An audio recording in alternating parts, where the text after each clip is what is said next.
At 0517 exactly, somewhere over the Persian Gulf, an Iranian radar operator leans forward in his chair.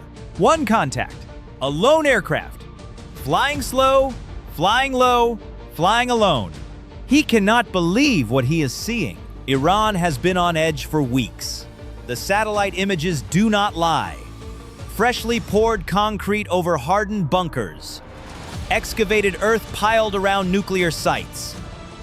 Construction crews working around the clock at a pace that signals one thing clearly: panic. Washington sees it. London sees it. Tel Aviv has seen it for months. The entire world watches Iranian bulldozers work overtime, and everyone understands what it means. A regime burying its most valuable assets does not bury them because it feels confident. Scared regimes do not go quiet. History proves this without exception. Scared regimes lash out. They manufacture moments of aggression to remind the world they still matter. Tonight, Iran decides to manufacture one of those moments. Tonight, Iran decides to remind the Persian Gulf who it thinks owns these waters. That decision will cost them everything except the jets themselves. The radar return is textbook perfect. One aircraft, no formation, no escort, no wingman anywhere on the scope. The contact is drifting closer to Iranian airspace than any American pilot should be comfortable with. Slow, steady, like a pilot who made a wrong turn 20 minutes ago and still has not figured it out. To the Iranian radar operator, this is not a warning sign. This is a gift. He stares at the screen for 3 full seconds. Then he picks up the phone. The conversation is short. The order is clear. Scramble. 2 Iranian F-14 Tomcats roll out of the alert hangar at speed. Canopies dropping. Engines building to full military power. Iran's Air Force has been nursing these airframes since 1979. The same year the Sony Walkman hit store shelves. 46 years of smuggled components. 46 years of improvised repairs. 46 years of sheer determination keeping legendary American-designed jets operational inside a sanctioned nation. The F-14 Tomcat, in its prime, was one of the most feared interceptors ever built. Long-range radar, a variable sweep wing that made it lethal at both low speed and supersonic pursuit. In American hands during the Cold War, it was the gold standard of naval aviation. Iran's version is a different story. Decades of isolation have taken a measurable toll. Spare parts sourced through shadow networks. Avionics that were cutting edge in 1979 running on hardware that has not been meaningfully upgraded since. The missiles these jets carry have not seen factory maintenance in decades. Whether they would actually fire is a question Iranian engineers quietly avoid answering out loud. The pilots climbing into them tonight do not think about any of that. They think about the target, one aircraft, alone, slow, already in a position they can exploit. The F-14S.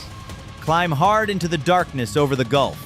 Inside the American cockpit, nothing changes. No evasion, no acceleration, no defensive maneuvering. The aircraft continues its lazy, unhurried drift. Because that drift is not an accident, it is a script. Every heading change, every altitude adjustment, every second of apparent vulnerability has been choreographed in advance. The EA-18G Growler is not a fighter, not in the traditional sense. From the outside, it is indistinguishable from a standard F-18 Super Hornet. Same airframe, same external profile, same radar cross-section. Iran's operators cannot tell them apart on a radar scope. That gap was not an accident. It was engineered deliberately by the people who built the trap. Inside the Growler's cabin, 2 crew members monitor the approaching F-14S with the calm focus of surgeons preparing for a procedure they have rehearsed 1,000 times. The electronic countermeasures officer watches the Iranian radar frequencies light up on the threat display. He identifies the emission. He calculates the jamming solution. He does not touch his controls yet. Not yet. Let them commit. At 35,000 feet, invisible against the night sky, An F-35C holds its position. Its passive sensors have been tracking both F-14 cents since the moment they lifted off the Iranian runway. Track files open, targeting data flowing. The pilot watches the intercept geometry develop on his tactical display with the detached patience of someone who already knows how the story ends. He does not touch his weapons. He will not need to. Not tonight. The lead F-14 pilot pushes the throttles forward, closing fast. 400 meters. 300. His radar scope shows a clean, fat, beautiful return. The target is not maneuvering, not accelerating, not taking any defensive action whatsoever, just flying there, slow and steady, as though it is completely unaware he exists. His weapons system officer calls out the lock confirmation from the rear cockpit. Solid tone, clean geometry. The targeting system says the shot is there. The pilot arms his weapons. His thumb moves to the trigger. He exhales. He is about to show the world exactly what happens when the great Satan wanders too close to Iranian waters. He squeezes the trigger. Silence. Not a misfire, not a system warning, not a caution light. Complete silence where a weapons release tone should be. He blinks, looks at his radar scope. Empty. The return sitting fat and clean on his display 1 second ago does not exist anymore. He switches radar modes. Nothing. Backup ranging system. No response. He cross-checks his avionics display. Error. Error. Error. His weapons system officer is calling out readings that make no sense. Navigation is down. Communications degrading.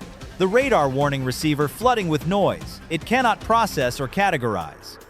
His cockpit, which 30 seconds ago felt like the most powerful place in the Persian Gulf, now feels like a broken elevator falling toward the water below.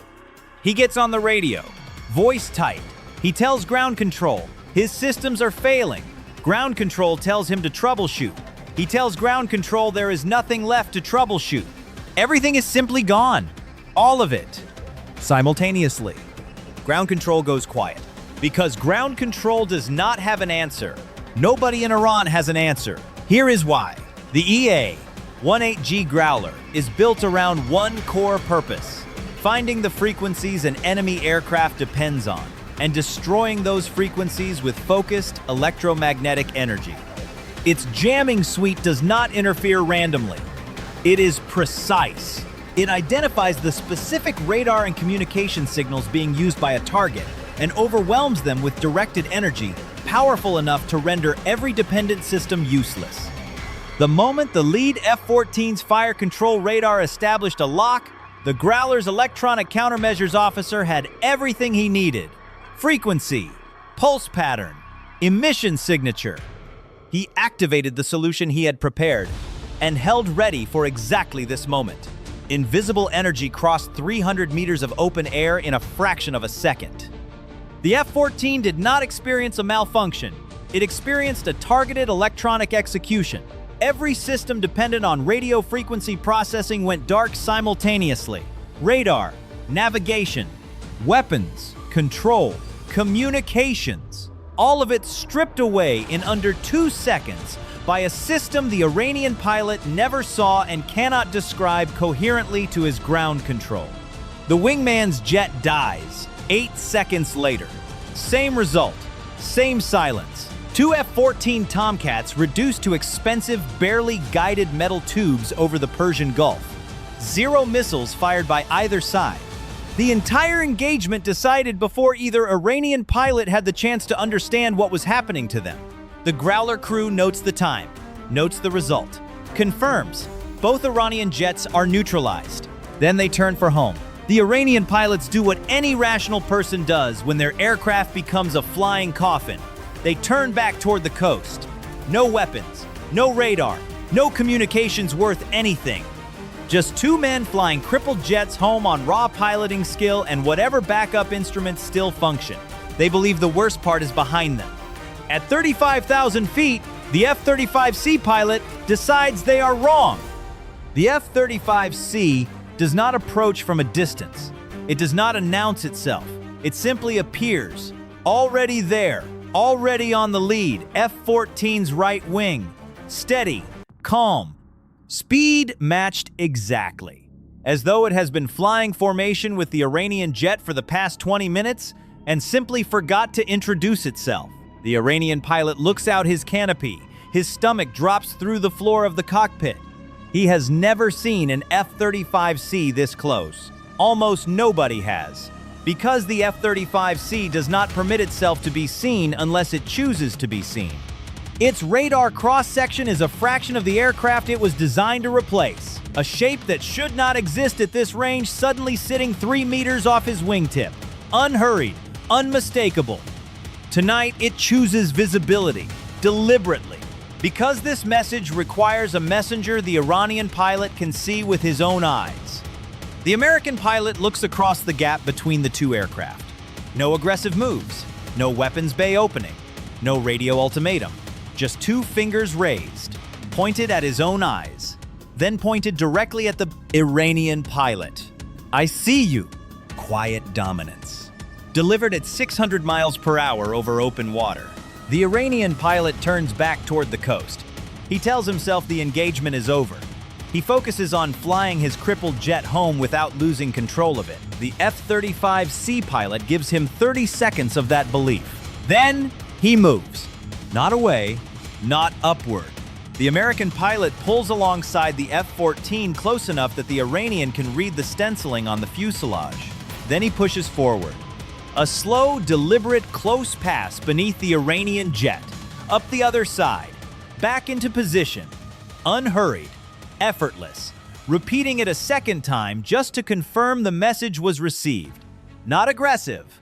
Not threatening. Something more damaging than either of those things. Contemptuous. The Iranian pilot watches an American aircraft maneuver around him at will, while he can do nothing except maintain straight and level flight and keep his broken jet pointed toward the coast. Then his radio crackles. He assumes it is ground control finally reaching him with updated instructions.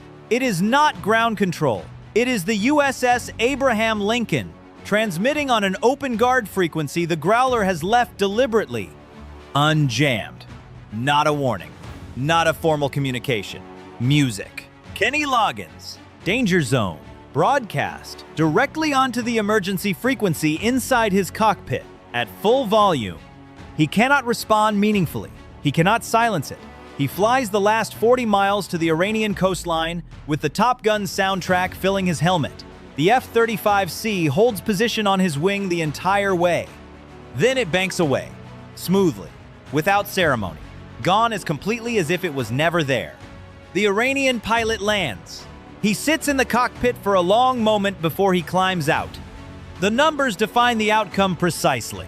Iran scrambled 2 F-14 Tomcats with a combined operational value of roughly $40 million. Both aircraft expended 0 munitions. Both lost full combat capability within 10 seconds of attempting a weapons lock.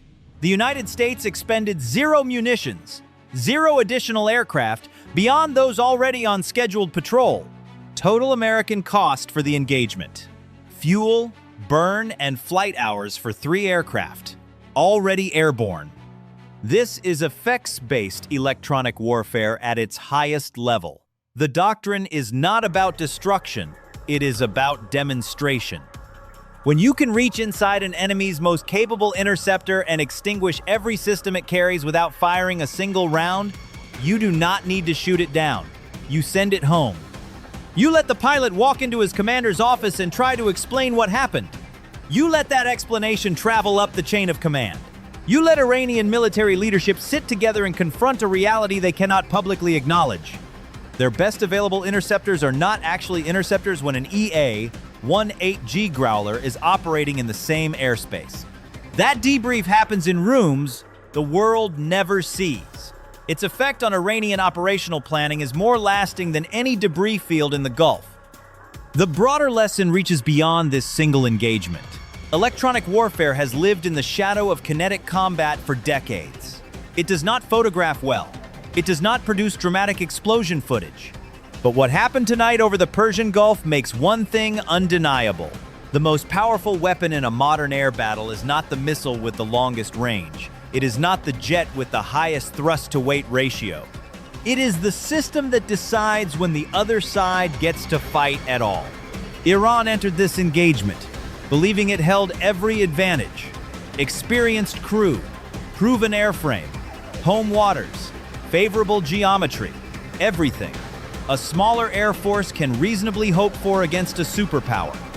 The Growler revealed in under 10 seconds that Iran was playing a game it did not understand on a board it could not see.